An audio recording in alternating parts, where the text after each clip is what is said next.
Hey guys, my name is Sanjay. Welcome to the Engineer Wannabe YouTube channel. Thank you for joining me here today.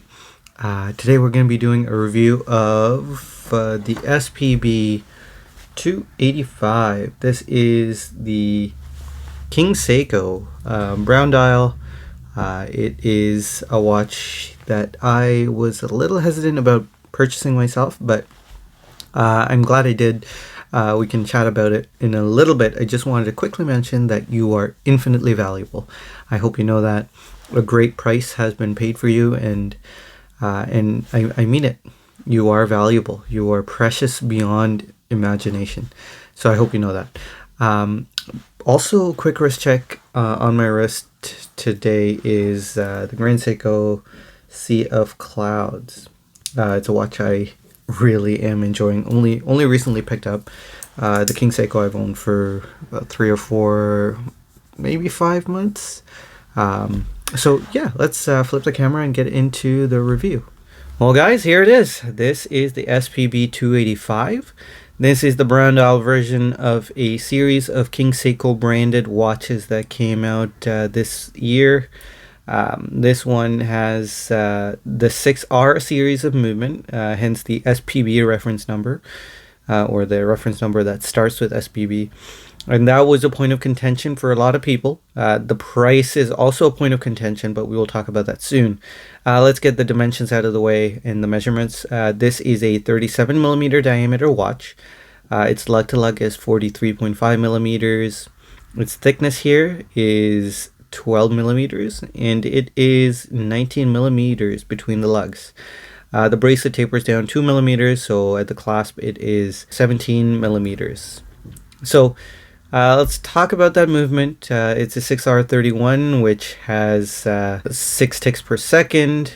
It is 72 hours of power reserve, and it's generally considered a lower end movement. There is also a 4R movement, which is further lower down in the Seiko offering, but the 6R is considered to be lower end movement. It is a really tough mechanical movement, so it probably is good for sports watches and the like. This tends to be a dressier piece, but also does have a sporty charm to it because of all those angles and the way it looks. But the 6R movement generally is not in a watch that is priced at this price category. In Canadian dollars, this is close to 2,300 retail.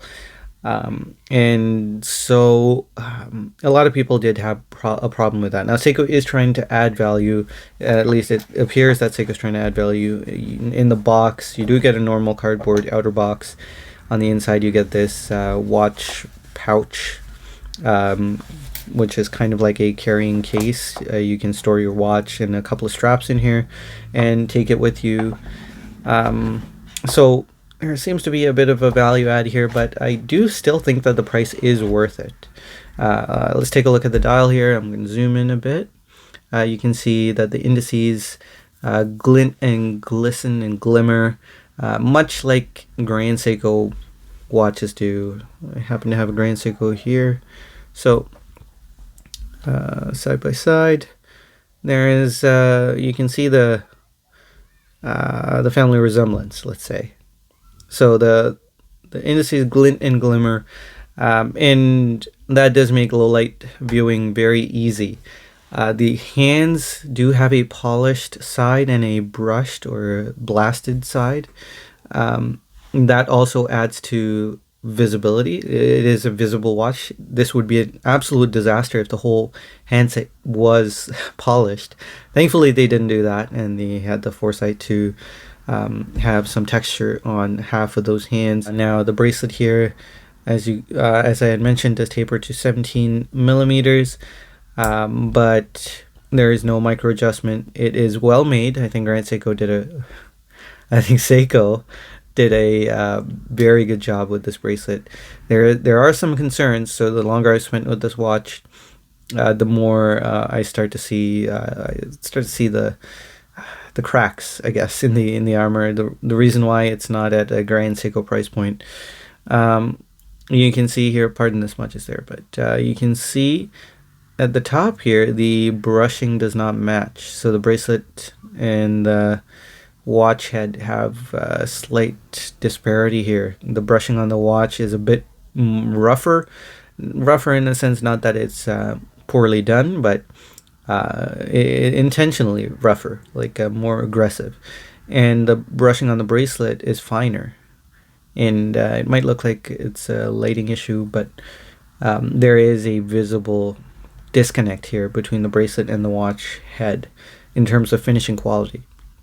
The watch head is exquisite. The finishing on the watch head. When I first got this watch, I was saying this is adjacent or very close to Gray and Seiko finishing, and I still stand behind that. It's obviously not as good, and probably not hand done. The polishing is beautiful to behold, and the brushing, the lines are extremely sharp. Another point that I'm very impressed with is the crown here.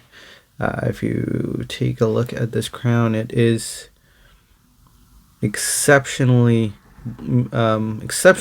finished, media blasted, very finely, and then relief polished, which is so well done. There's so many different finishes here.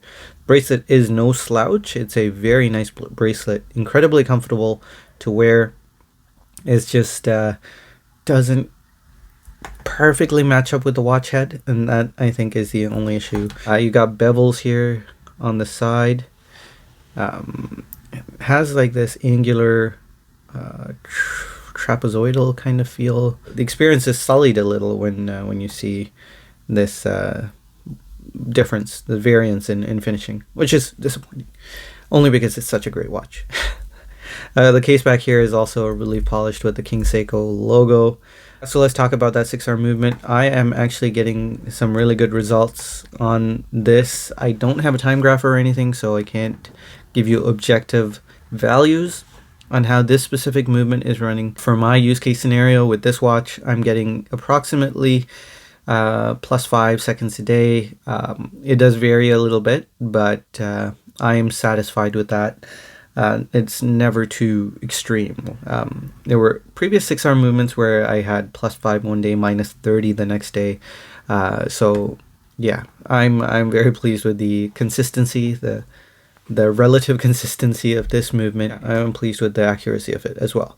You know, maybe Seiko has turned a leaf here with movement quality and accuracy and consistency. Okay, so let's throw this guy on the wrist here. Take my Sea of Clouds off, the SPGP285.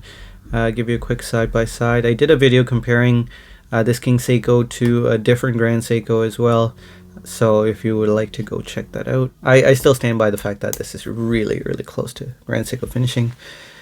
And that's how it looks on my 16 centimeter or 6¼ inch in circumference wrist.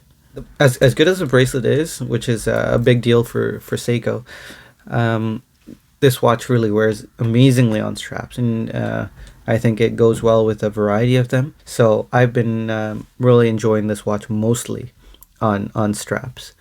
But the good thing is the bracelet is a good one, and so when you do need the bracelet in the summer months, in the hot months where you know you're going to be sweating, I feel like you have that option, which is nice. You know, you can put it on this nice bracelet instead of opting to have or having to go for a rubber or fabric strap, which probably wouldn't look the best on this watch, as it does have an elegant yet